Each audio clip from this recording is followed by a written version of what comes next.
So what you are saying is being recorded, if that's what you were wondering. All right. All right, everyone. Well, this is the first late night town hall. So, first and foremost, I want to start and formally thank everyone who has become a part of the late night competitive team. Um, me, Loopy, and the other content creators for late night. We started this channel. We started late night with always a competitive edge in mind. And so, Poem's not here with us right now, but eventually, when his life um, stabilizes, because he's got master plans of being a principal. So He, once he, that gets aligned, he is a principal now. oh, I think that is. oh, He's also coming to Wisconsin in September to go to a Packer game. So oh, nice. if he, so we might be Team able to, outings. yes. Yeah, Hopefully Poem is hopefully ultra. hopefully there's some event that he can play some cards on Sunday or something, or Saturday. Anytime. Yeah, so we understand the mission, and we want you guys to know that we take this seriously. And so here at Late Night, guys, we're here for you, and we're here to make sure that you guys are able to reach your competitive goals, whatever they may be. I understand that some people are here to improve as players, iron is sharpening iron, and I know others who are already accomplished players. People have won PQs and such are who are here and they understand that there are benefits to having a team, like getting meta insight, having organized practices, ideas and suggestions, and obviously the biggest perk, travel sharing, sharing certain costs like stay for traveling. So, um, you know, we want to make sure that you're not wasting your time here at late night, and we want to make sure that you guys are ready to take down this galactic championship first and foremost, and every event after that. Um, yeah, Loopy, did you want to say anything? Ah, he's Let, real. let me unmute. Yeah, no, I actually figured we could do cameras, for anybody who wants Oh, to. yeah. Yeah, no, thanks everybody for joining. I mean, the goal was to become, a well attended team and a dominant team in the Midwest, and I couldn't be happier with everybody. And I think the practices have been good. It's been low key. I hasn't seen any drama or stress, so that's what we want. Other than that, I mean, anything that anybody has an idea of things we can do better, let us know. I mean, I think this was just basically a impromptu, meeting to discuss, plans, and we obviously have Galactics in 2 weeks, so that's all I got. Do you have an agenda, Solo? What you want to talk about? Oh yeah, I'm ready, man. So so first things first, I want to talk about. I have our talking points here. For those who have put talking points, I have them here in my notes. And for those who want to add talking points as the conversation goes, just put it in the comments section, and we'll take a look at it while other people are talking and try to get to questions and stuff like that. So the first thing I want to talk about is the state of the meta from my perspective. And obviously everyone is going to be able to have a chance to chime in. The first things first, the state of the meta right now, from what I've observed from play testing a lot. I know a lot of us, some people like Ryan have put in like 1,000 games or more, and Loopy's always grinding, and Alex and Vika's been working on his secret deck. That we've seen it around, but I think I haven't seen it quite like his. So definitely, you know, we're entering into a mid-range meta. That's what I've noticed. This meta is very mid-rangey. I think it's a another unique turn that the meta has taken in this game. From the boba dominance to the hard control, came in and had a short stint, and then there was like there was an open meta at one point in time, but then we entered into the Django nonsense, and then that was dealt with. So, and then the space decks, some got off, some didn't, but this is, I believe, the first time where we could have expected very solid mid range, and that mid range, I believe, is dominated by Han 2. Han 2 Blue, I believe, is the deck to beat, and I think everybody needs to have bona fide, solid plans on how to either play that deck, like you're going to play the meta, or you have to have a legit plan to beat that deck. That deck is taking advantage of two powerful things, and I think it's one of the only decks that can do that, which is the Force and action cheating. Not action cheating, sorry, resource cheating. So that combination, it's not on Django level, obviously, but it is proven to be very, very, very strong. So I think going into Galactics, if you're going to go, you have to expect that even though Han's not going to have Django representation, where it takes up the whole tournament, but it will more than likely be the majority. I'd be shocked if it didn't. And obviously, if anyone wants to, as the night goes on, rebuttal that, obviously we're definitely here for it. But I think as a team, we have to prepare for how to properly beat Han and knowing exactly how to do it. And so, yes, that is the first talking point of the night. So I want to open the floor for discussing that.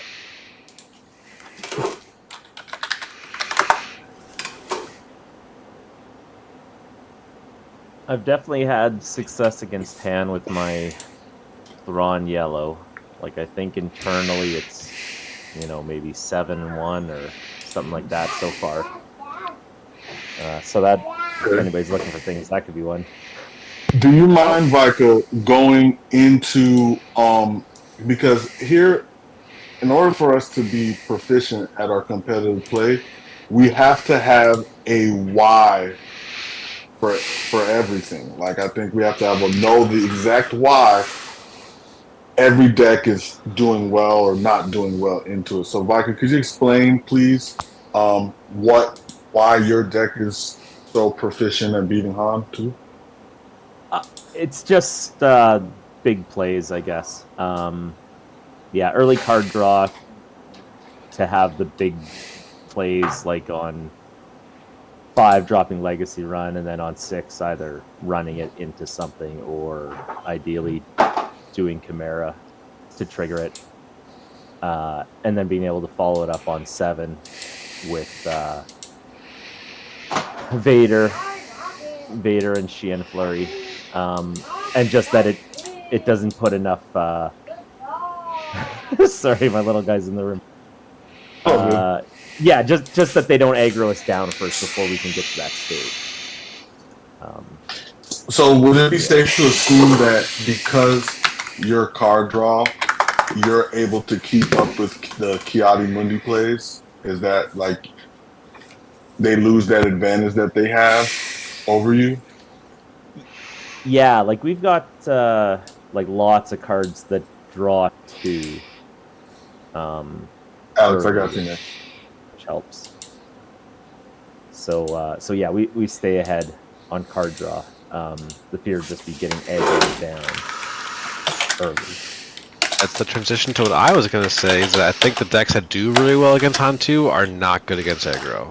Because they're pretty greedy decks, like your Thrawn Yellow, Mando's Palp, like the greedy decks, that greedy in the sense that they have a lot of card draw, they have a lot of late game, they have a lot of removal that eat up mid-range. I don't think do well against aggro. So it's kind of, you kind of pick your poison, I think. I think with enough, like, I guess it just depends how much of our sideboard we can put towards it.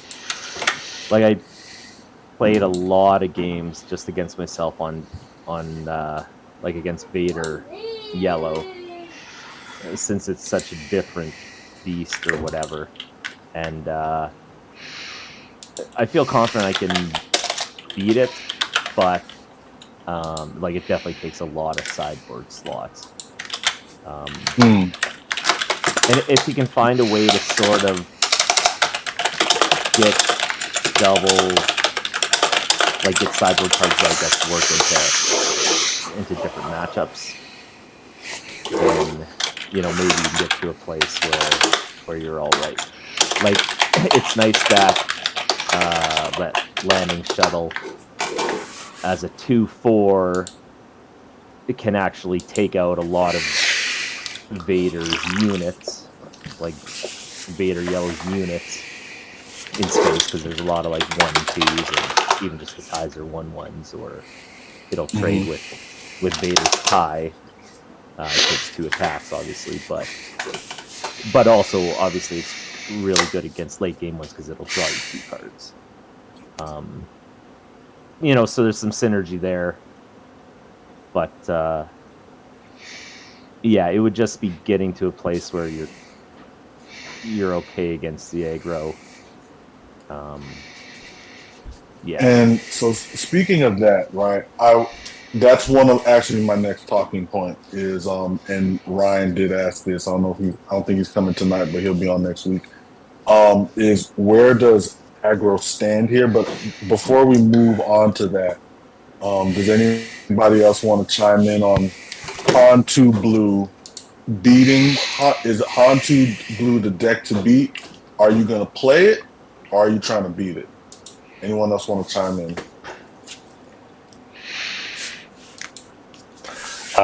I think it's the best overall deck. I expect it to be the most represented deck, not probably by a ton. I might play it. Like you said, I do grind a lot, occasionally with meta decks, but my Red Yellow. Yeah, no, I play all sorts of stuff because I like to understand it, but Han's up there. I'm interested as far as if anybody thinks they have like a hard counter to it that still doesn't get completely trashed by Sabine and Quinlan. I'm all ears. I don't think that exists, but I'm happy to hear it. I was going to say, Han, so it's been noted that Han 2, well, let me say, Han 2 doesn't struggle into aggro, correct? It doesn't struggle. I think it's even. It's fairly even. I think it depends heavily on how the Han is built. Like that's kind of a big topic that fits with what we're talking about now. Is there's like a huge variety in the lists, and it's not to the point that I think like some Han deck lists are like aggro and some are mid range or whatever. But there definitely are lists that like don't have the top end that some do, or actually like in some of the KTOD lists they have like 3 crates, 2 or 3 Chewies, 2 Bendus, like way more top end than like at least what Alex and I have been playing recently. So I think there's enough variety that like some of them will struggle into aggro. Those lists that are like so top heavy with Bendus and Chewies and crates, like game 1 is going to be tough for them.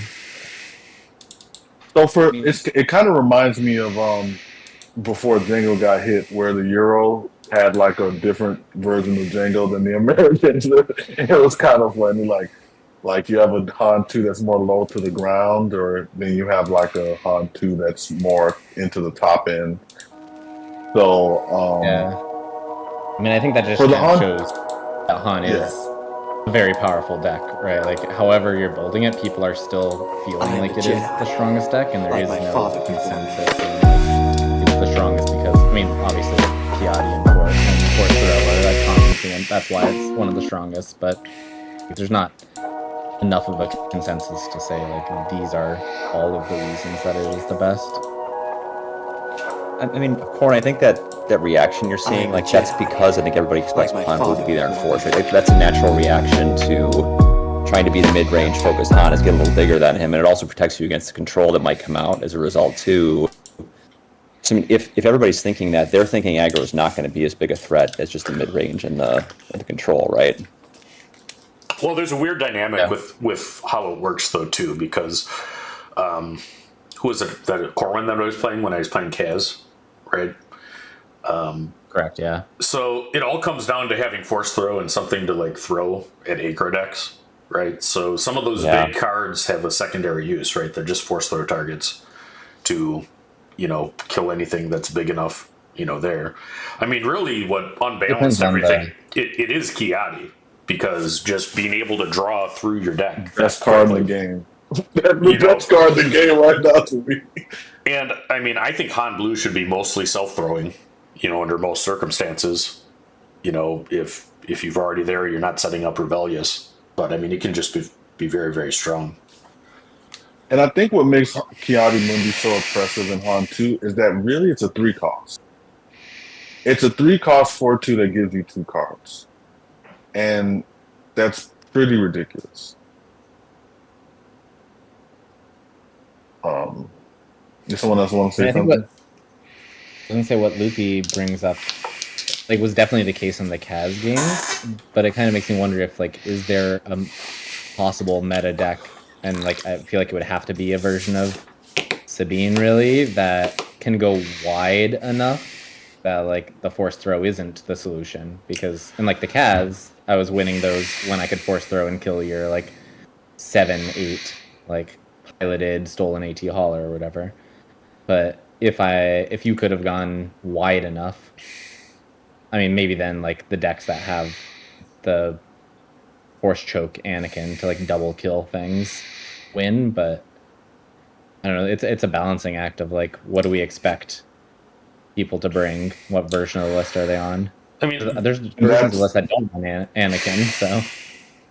And that's what I wanted to even talk about too, is like still covering the Han 2 players.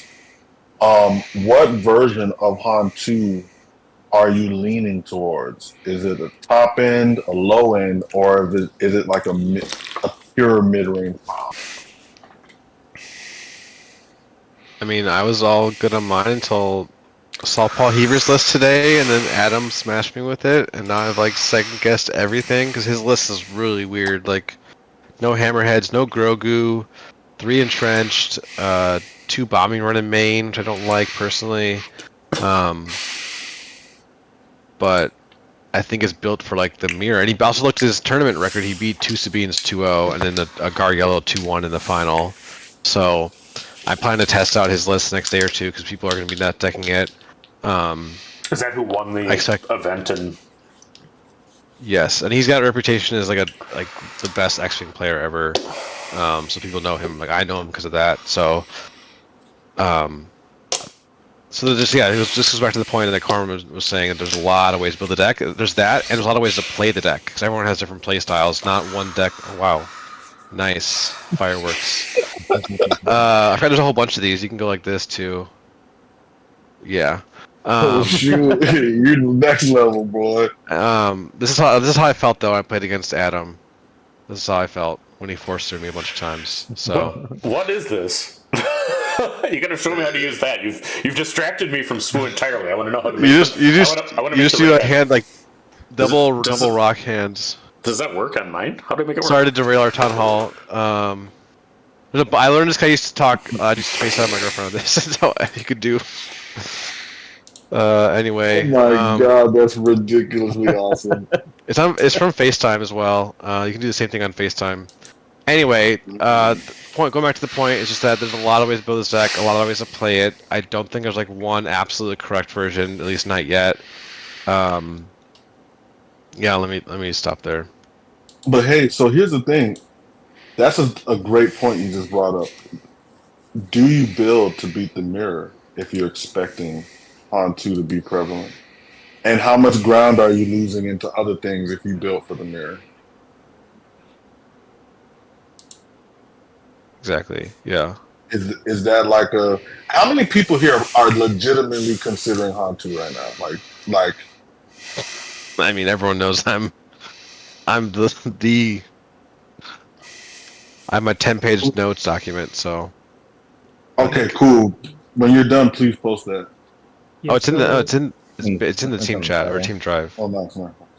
I'm Yeah, I feel like also with Hantu Blue, I considering- feel like a lot of them are. There's just a lot of. There's only like 8 flex points on it, and yeah, you're gonna build against the mirror, but you really don't need much. Even our games when Alex, I mean, he was able to force throw me twice. Somehow I still won with this new deck, and I think it's just not so much.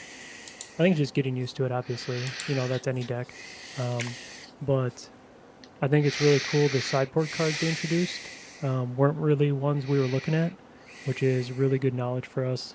But I mean, if you're planning on playing against a Hantu Blue, for the most part, they're all the same. It's like 8 card difference if you're ever going to do it.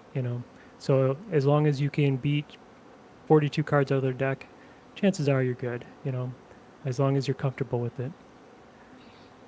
Is there any legs in Han for the villainy package? Like, is that like a meme to try and get Anakin full power, or does that legitimately? I'm not even sure Anakin's good enough. I mean, Anakin's a very interesting card, and everybody wants to build for it. Yeah, that's one of the things I've been wondering. It's like yeah, obviously he's good in like Kylo, but Yeah. If you're playing in Kylo, Han, it's just feeling like or if you're playing Chancellor Pelp, I mean, you should be running Anakin unit. But I mean, I'm giving him probably another 30, 40 games in Talzin, but I don't know that he's good enough there. he feels worse than like and- Hammerhead and Han like every time. And that's her thing, right? Is minus. So Anakin does fit the theme, but I mean, it's kind of clunky. Well, so I think the biggest question between, if you're going to compare Anakin and Hammerhead, I think the biggest thing is Hammerhead almost always, unless you have Kiadi Mundi, will deal 3 damage. Anakin will do Yeah. -3, and you have a fair trade where you're trading up tempo on the board. Also, if you're running like 1 or 2 Force Lightnings, if somebody Force throws you, all of a sudden it's a Luke Skywalker. And there's people who are going to destroy your hand like Quinlan Voss. Your Hammerheads are worthless. You're not doing Yeah, anything in that's space true. because you no longer have a board on the ground, which is what you need to win. Where's our Quinlan matchup at? For Han 2? It's like all of Quinlan's matchups. It's even. Maybe Are you maybe talking yeah. like maybe normal maybe, Quinlan or may- Carlos? maybe a little favored. But I mean, I mean, the popular version. Well, so I mean, it's always going to be hard. Park and Town decks are always going to be tough for Han too, but I think it's the ones who know the right play style for Quinlan are going to be extremely hard. Carlos, he just knows what to do all the time, and it's like, even if you draw well, you're going to have a tough time against him with Quinlan. Carlos, maybe do you mind? I know you're here. You don't have to say anything. You can just comment. But man, if you mind, like recording something or recording audio or video on like how you approach, because that's valuable. How you approach that matchup. Yeah, of course. I because, could put something together with some of these Hantu Blue players sometime. Yeah, Yeah, I mean- like talking it out and stuff like that, because that is invaluable information. Because if Carlos has an understanding of something that's unique to Carlos, and that is an invaluable resource going into the Galactic, I think. Because Quinlan, I think, is the second. I thought for a long time Quinlan was the best deck in the format until people discovered Hantu. But I personally still think Quinlan's right there with the new toys that he got. There is on the Google Drive currently a recording of Carlos and I's match from my point of view, but anyone can check that out if they're interested. So I guess is there anything else pressing about Hantu, or we can move on to like where that goes? I'm wondering how it is into Vader Yellow. Because Vader Yellow is just totally its own thing. And I watched a YouTube video yesterday. They did just 3 games of like a best of 3 with sideboards and stuff, where it was Vader Yellow against hand blue, and Vader just trounced him. And the girl playing Vader had no idea what she's doing. She didn't know P38 ping, didn't know anything, and they just trounced him. And he had like brought in all his bombing runs in the side, and it just trashed him.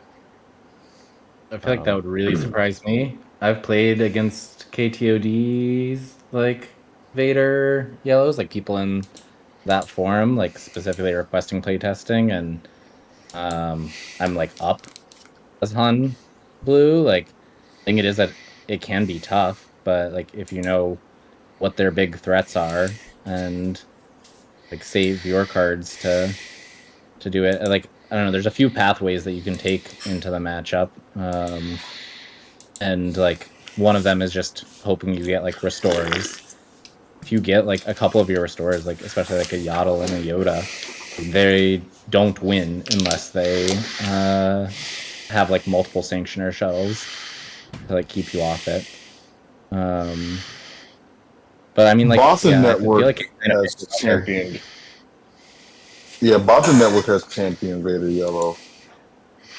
I don't know if you guys Yeah. have maybe I, played anyone over played there. some Vader Yellow today. I don't know what their version is. It seems the same as ever. Like if the opponent has the answers for it, you get rolled, and if they don't, you just roll them. It's not much different. I mean, I don't know how well that is positioned. I mean, it can beat Han.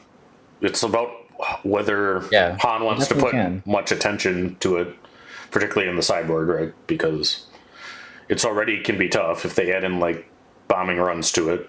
As Han, it gets I think unwinnable for Vader. I mean, you want Fangs, Alex. I think you're on main deck Fangs and Han still, right? Or are you off those? Confiscates. Confiscates. Right. So yeah, one confiscate main.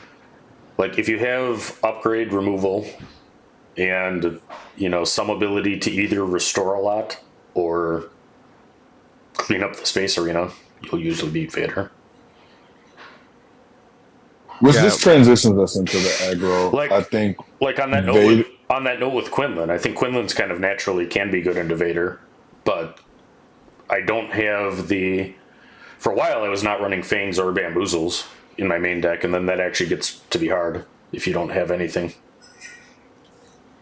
Yeah, I guess that's similar with the Han list, right? Like, not everyone is running open fires, but I have two, and I think when I was playing those matches against KTOD, I had 3 open fires because I had like 2 main and 1 sideboard, and those were making like a huge difference in the Vader matchup. Yep.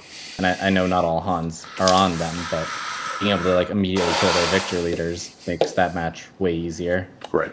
Mm-hmm. Yeah, like killing Victor leader doubles your health pool against Vader. So is it safe to say that aggro's representation now is Vader Yellow, Sabine ECL, and Quinlan? Like that's aggro now? Like there's nothing else? Oh. I mean, Talzin's in a similar place to Quinlan, and Talzin Yellow's even more aggro than red. But I thought Gar Yellow came yeah, Gar Yellow's in there. People playing day one, like there's going to be other stuff. And then you have Sabine Yellow and Kaz Red, both which are very effective. Very low representation. I'm just more trying to think about the stuff that's going to have the higher representation that we're more likely going to see going into Galactics.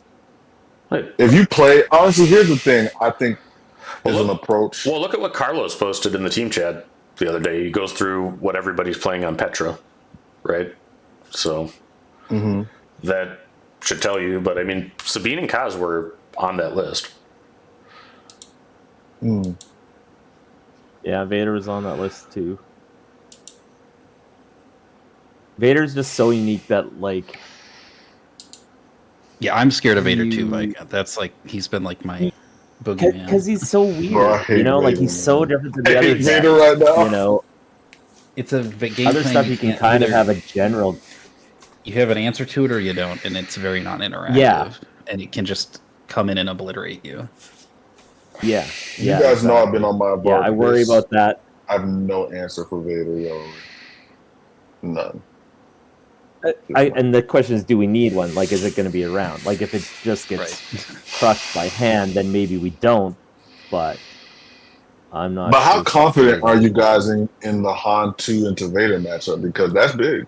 Because if you're thinking day 2, day 3, if Vader, I think Vader Yell is going to have high representation going in day 1. Is the conversion rate?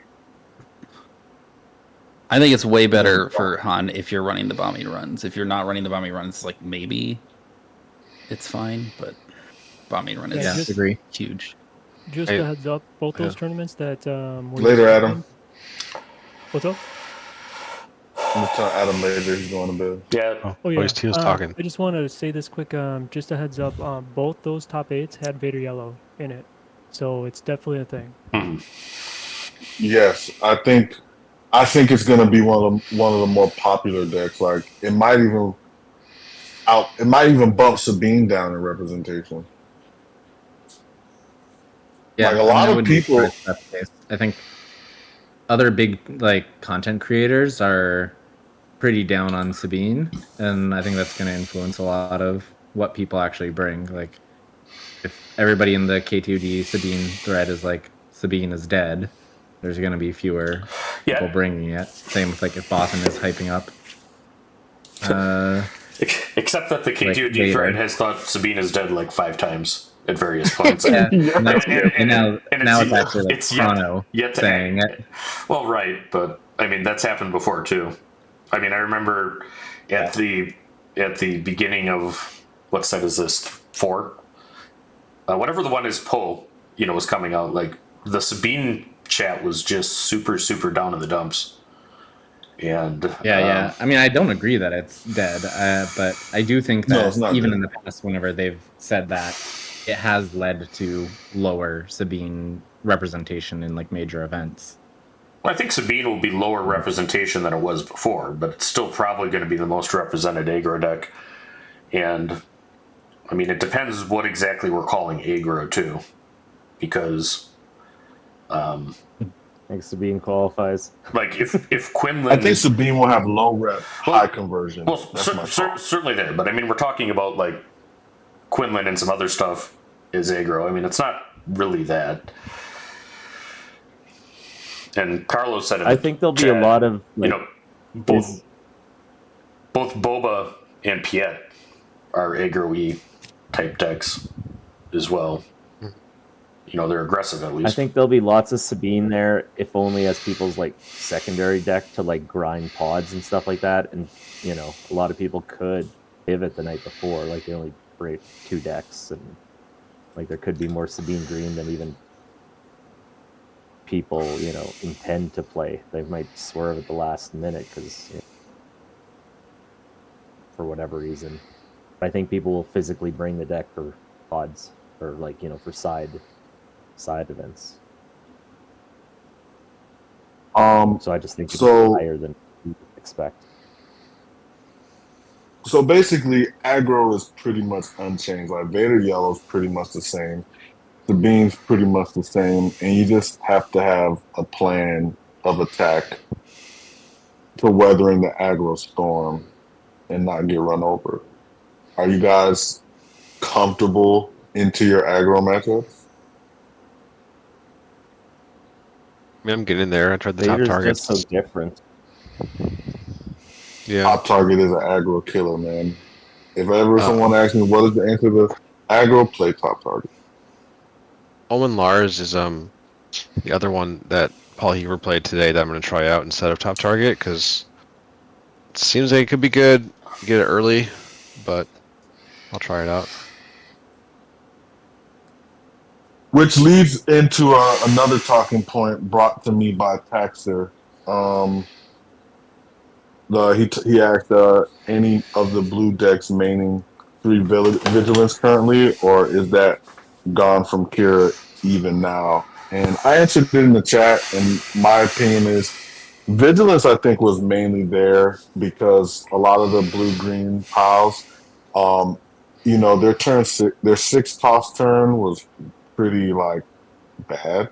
Like there was not anything significant that you could play for going from 5 to 7 that kind of didn't slow you down. And I think Vigilance was like the placeholder for that because, it can be an eight damage swing, right? Heal 5, kill something 3 or less health. And it could be even more than that, depending on what you kill. But It's got now, synergy too with Kira, because Kira Yes. moves everything damage. So the 3, you kind of get their way more with her specifically. yes, and I think now that slot has been filled by Vader, right? Like it's blue, it's 6, you get Vader now. So I know you probably want to ECL him, and really maybe he's a 7 cost because of timely or 8. But I just think even playing Vader on 6, I think the slots right are so tight, like you just gotta live with it. I think it's more Anakin, probably, because he's a little more of a natural play on 6 and kind of fills the same role of 3 damage kind of thing, and then you get your 5/7 body instead of heal 5, which usually is probably better.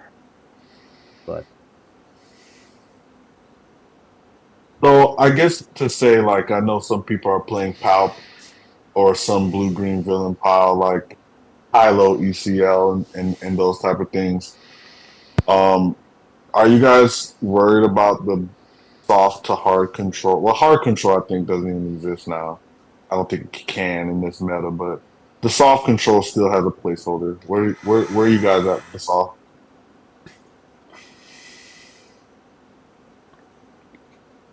I've been playing a lot of Pelp the last few days, and mostly I'm shocked. Tim's list. Shocked. It feels good.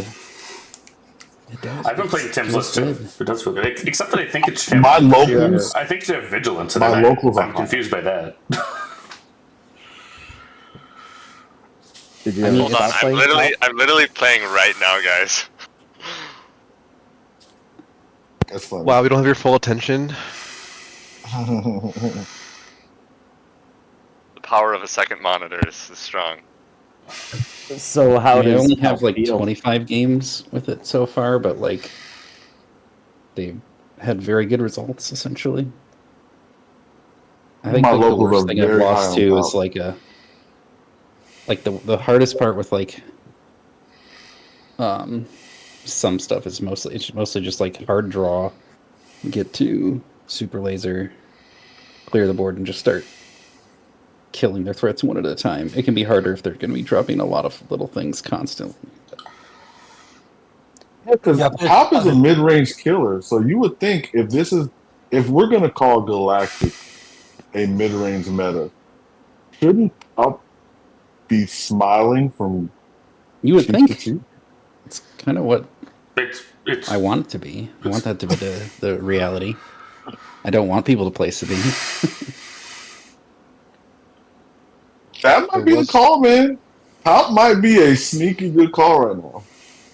There was a Palp Colossus in top 8 of the Maryland tournament today. None in the other one, but that was only So there was a Palp Colossus represented. How open are you guys? So last PQ Boston Network, majority of the team went with one deck, and they all decided like this deck. Well, they did it twice. They did it with Han 2 green, and then they did it again with Vader yellow. Does anyone see us in a crazy world just saying, let's bring Palp to Galactics and just Well, bounce it everybody? doesn't work like that, though. right. Yeah, You said it doesn't work like that? Okay. I'm just throwing stuff out there at the wall. I get what you're saying. I think at this point it might be a little late. Yeah. 2 weeks out, especially if you could play a deck like Palp, which is not like picking up a deck like Vader. Right. But I get what you're saying. I like the idea for like maybe future events or something, possibly, but Or PQ season. You could do it at PQ. A less important event. I also think I could be wrong about this, but I think that Palp is a better day 2 pick than it is a day 1 pick. Because I think you're just going to see, like, Palp can just get blown out by some certain decks, right? Especially aggro stuff. I think a lot of that's going to get weeded out on day 1. I think Palp has a really good shot of actually doing well in the day 2 people once you start on day 2. But You I'm curious have what to others get think through about day that. 1 to do that. Exactly. Vika, what's your pop matchup like with your Thrawn? Curious. I haven't played it, but I would imagine I'd be, playing a number of smaller dudes who draw cards. That's all. I'll say one Pelbos. thing: his Kira matchup felt really good. It did. Yeah. Have y'all He's basically- considered Yeah, running he's Vika's running. list at all? Has anyone here considered running Vika's list to GC? I was on it for a while before I just decided to, accept my fate. What does that mean that you're playing Palpatine? Loopy, we didn't. Yeah, I'm just pretty excited to. No, I was Control. what does accept the Or fate self mean? control. That you were playing Palpatine? I'm curious. Yeah. Okay. Nick, did you want to add anything? I'd like to cut you off a little bit. Oh, so there's 2 next. Sorry, I wasn't sure if you were talking to me or Taxter. No. I think that's it. I'm just curious if other people agree with that stance. Like what you play on day 1 might be different than what your recommended deck would be on day 2, just based on a different. I think there'll be difference. mix. I don't actually know if there's more aggro, quote unquote, on day 1 or not. Mm-hmm. That's still hard to really say. I guess and the reason- 2,000 people. What are the odds I see 3 Sabines? Am I right? Yeah. Well, the reason I say that is if you think it's a mid-range dominated meta, right? That mid-range dominated meta is going to knock out a lot of aggro stuff, like just by the fact that they tend to do better, right? So you'd think that to my mind, I think you'd see more of those, a fewer percentage in the second day than you would in the first day, just because a higher percentage will get knocked out because it's not favored into what most people will be bringing, I think. Again, I could be wrong on that. That's where I'm leaning towards just playing Hantu Blue day 1, because I'm like, I don't think that many people day 1 would be teching hard for it. They're just going to bring what they're most comfortable with. But for day 2 and 3, I absolutely think people are hard teching against that. And that's where I've been testing Quinlan a lot more to try to swerve more into what do I think beats that and still has good matchups elsewhere. Where I think Quinlan can sometimes struggle, because I just struggle with when is the actual flip turn to now I'm just beating them to death essentially. 2,000 people in day 1. That's also that's the actual number. Like that's crazy, right? Like that's a lot of. What is that, like 14 rounds? I guess the question is like what percentage of those people are taking things at least as serious as this is what we are here. Like what edge do we have just by coordinating some level of this versus like how many people are just like, I'm just gonna bring my deck. It's on 2 blue, whatever. Yeah, because it would suck to just face a bunch of random piles and just lose. At all, right? Like, I just don't know.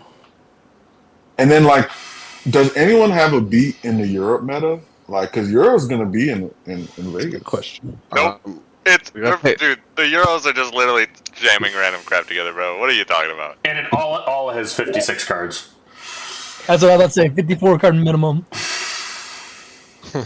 Unless you're on Data Vault. They're gonna play Hantu Blue with 65 cards and somehow top 8. USAir did that as a joke. Like when the Data Vault stuff happened. I mean, he just ran it with it to screw with people, which I respect.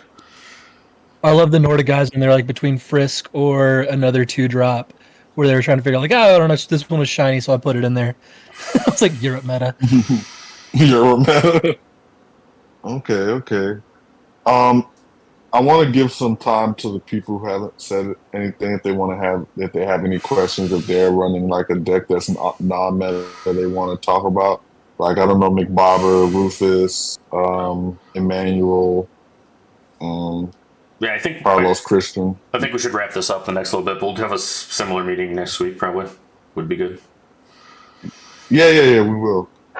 Is there anything else you want to say? I don't even know what deck I'm playing yet. I'm not even sure if I'm going to be in the main event. I'm probably not, because I'm on the wait list, so I don't expect to get in there. So I'll probably just be doing side events anyways. But you know, obviously, I want to bring a deck for the side events, but I don't know. I'm pretty open to whatever. So Has our I'm conversation thinking today helped you out any? Understanding the I meta and don't stuff? know. Okay. Rufus, anything? He's playing Yoda. Oh, Okay. He's not going to Galactus. I have but if been he playing was, Yoda, yeah. If he was, he'd be playing Yoda. But Yeah, and you know, yeah, and if I was going, I would bring Yoda. we talked about Han 2 Blue. I mean, Anakin and Yoda are also just really good decks. So Yeah, Anakin's good as well. I think both of those are probably a little bit less good into the field, but better at that particular matchup in a blue red mirror. Right. Because the leader generating force is a thing. That is an important thing. Yes. All right. Well, guys, thank you for your time. Really appreciate you guys coming on here. Let's continue the discussion. I just want to say, lastly, don't get distracted by information. I do think there might be a lot of misinformation in the next 2 weeks. People are going to use their influence to try and sway the meta in a direction that they like. So, you know, understand the power of influence of content creators. And, you know, groupthink.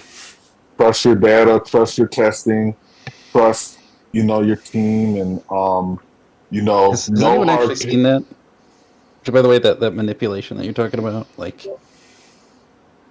that's sneaky. I mean, look, I'm not saying it happened. I'm not going to accuse anybody of happening. It's just more about it could happen, and it's just more about staying focused than not. I saw it a lot in set 1 where like KTOD was like, oh hey, by the way, we're doing this. A lot of people randomly just started doing it, so even if it's not necessarily swaying, it's a little bit insight into what you could expect. Mm-hmm. Or just understanding groupthink exists. Like, because the thing is, if we all know Han 2 Blue is the deck to beat, and so if people are going to prey on that understanding, so you know, you got to be prepared for that. Yeah, like watch out for Entrenched and Hunting Blue this week. See if how many did you see that because of Paul Heber. So. Right. So Thanks, that's Solo. it, man. Hey, man. Great chopping up with you guys. We're gonna have another one of these next week for the people who couldn't make it today, like Platt and some others. So, you know, if you want to be a part of this again, maybe some new ideas get sparked up, but we should we'll also be doing this again. And next week we'll have a practical conversation about just Galactics and how that's going to work with the team. Like, I think the shirts will probably be in during this next week, so hopefully I'll have them for the 1K in Wisconsin. Anybody that is in Wisconsin, if you can make that, that'd be great. For all involved. I really don't want to have somebody else win the Wisconsin thing. Yeah, good job with this, Solo. Look forward to next week. And then practice Monday and practice Thursday. Just anybody who wants to, for events, for actual tournaments. And then I think the during the day stuff is great, as people have opportunities. Yep, I'm always on. Right. So yeah. So last thing, guys, I think now is the time to kind of narrow down your list and narrow down your strategies to, like, if you're sticking with one deck through all 3 days, just always think that you're going to make it to day 3. Don't go into this, like, not thinking that, because I do believe in the power of thought, and what you think in your mind will continue to work on that. So expect to go to day 3 and have a strategy on how you're going to get there. And that's probably a talking point I'll have next week. What is the mindset for day 3, so we can keep our sights on the prize? But all right, gentlemen, thank you for joining the first ever late night town hall. Good stuff. Appreciate y'all. Yeah, It didn't work for me.